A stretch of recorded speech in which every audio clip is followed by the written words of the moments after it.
Hello, this is Dr. Laura from Fascia Lines, and I'm going to give you an exercise I use to help teach some glute activation and hip hinge with a assisted pull-up band that I've attached to a rig, which you could also use a sturdy table leg or something like that. I like to start with kneeling because standing now you have to worry about 10 other things and you already have 20 things to think about. So kneeling, you're going to think about pressing your hips into the resistance of the band, but not at the expense of your back. So this is not pushing my hips into the band, it's actually arching my back, okay? So you're going to think about your belly staying connected to your back. You're going to walk out a little bit so that you have some resistance, okay? And the band's going to be like right below your hip bones. You're going to think about keeping your belly button connected to your spine, and imagine your spine is all one solid piece, right? So if you had a piece of PVC pipe, it would not break. Okay? You're going to hinge without breaking in your lower back, and then squeeze your glutes to press into the band. And I'm stopping that with my belly so that it doesn't become this. Okay? So I like to keep my hands here to remind me to keep my abs engaged. I'm going to hinge back. As you can see, my back is flat. And then I'm going to squeeze the glutes to come forward. Instead of what I see a lot, especially in deadlifts, is the chest comes up first. Okay? So we're teaching the body, one, how to control a nice flat back with your glutes and belly. And then the glutes initiate coming up. And the band gives you something to press into to really focus on your glutes coming forward. And they only come forward as far as they can without you collapsing in your back. All right?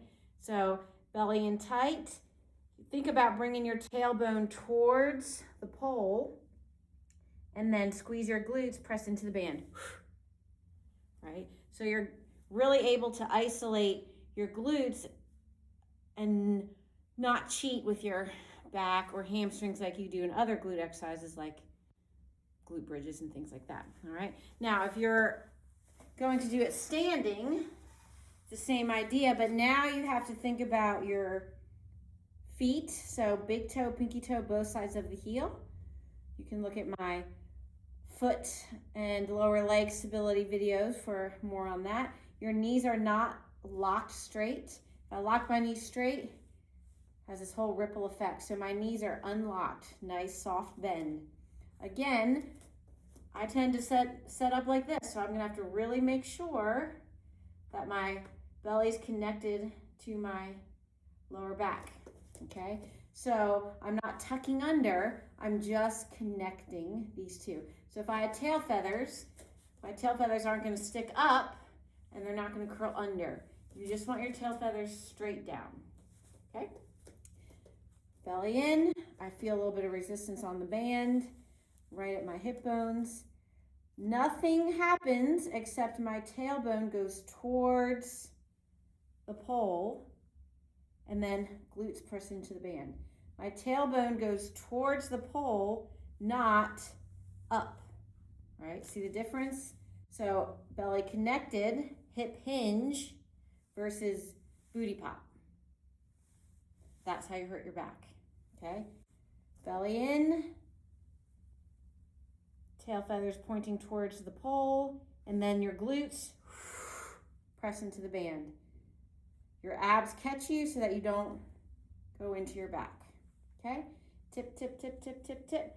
Now you're checking that your feet are neutral, your knees are soft, they're not pointing inwards, and then your glutes press into the band. So it's as if somebody takes a towel and smacks you in the booty, all right?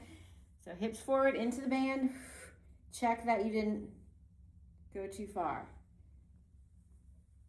And keep in mind that your head is at the top of your spine, so don't try to look in the mirror and see. Keep that all one line from tailbone to the top of your head. Everything comes up, squeeze the glutes. Everything tips without breaking. Okay, so again, try this kneeling first. That's the first level, and you really will be able to isolate those glutes, focusing on glute and belly connection. Then you can do it standing and add in everything else.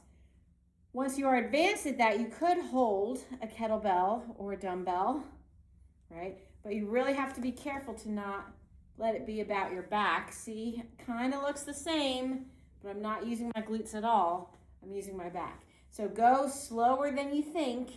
Keep it in, keep it in, keep it in. Pause. Glutes come up, not that, all right? Glutes come forward. This is all one piece. Hip hinge, not booty pop. Okay? Hope that helps.